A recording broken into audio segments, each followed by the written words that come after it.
On this episode, we talk floor joist. So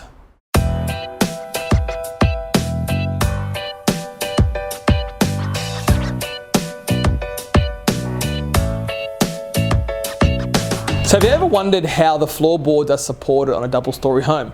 Now, one way they can be supported is I-beam joist. So today what I want to do is show you some I-beam joist and how they are actually fixed as well too. Now, above me here, we have 45mm thick I-beam joist supporting the flooring. Now, some of these really good because some of them sit on the wall, some of them are actually fixed face mounted brackets, and some of them are actually cut into the steel. So what I want to do here is show you these three different ways on how they actually do. So first things first, we'll come over here and we'll show them sitting on top of a double top plate, just sitting directly on top of the wall. This is a pretty standard, straightforward way to do it.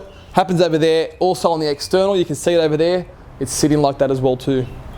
What we'll do now, directly behind me, we've got, you can see the joist that actually changed direction. So what had to happen here, an LVL went in,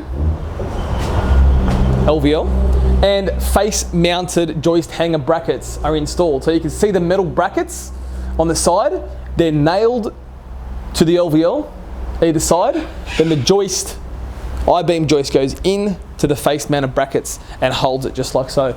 That's nailed from the top, nailed from the bottom, and that's how it's supported. Over here, at the other end, they sit in the steel. So I'll show you how they actually sit into the steel. Now, you may have to come in get a little bit closer here. Okay, so as I was saying before, here's the top checkout, here's the bottom checkout, and here is the web stiffener, just like so. Now, why do we need the web stiffener? This is actually because when the joists are cut out, it's going to weaken the I-beam joist, so we have to stiffen it up. Now, on this particular one here, let me just check. So this steel here is actually carrying the external frame. We'll come out here and we'll get a shot of that.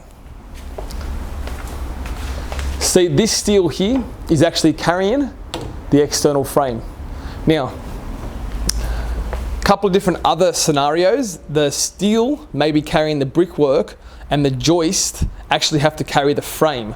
So if you just come back in one last time, I'll explain it. So in this scenario, the frame is sitting on the steel, but some other times the frame may be sitting directly over the stiffener, hence why we have to stiffen up the I-beam joist. Now, there are a few different methods about how the joist can get installed, and there are a lot of different thicknesses and spaces. So I'll just touch on the thicknesses.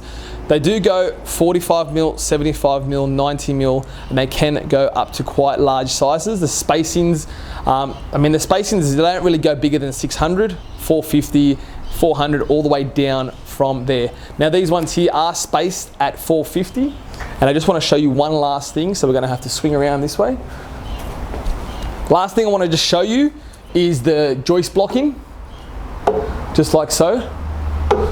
Now, a little bit like with the grooves in the studs, these there are actually to stop the joist from actually tipping over. So that'll help the joist from twisting as well too. Okay, so I just realized I'm still holding the stick. Oh well. As you can see here, so we've got a double stud, and above the double stud is actually a joist block. Now this is just so the support can actually follow itself all the way up through the joist block, up, and support whatever it is supporting up on top.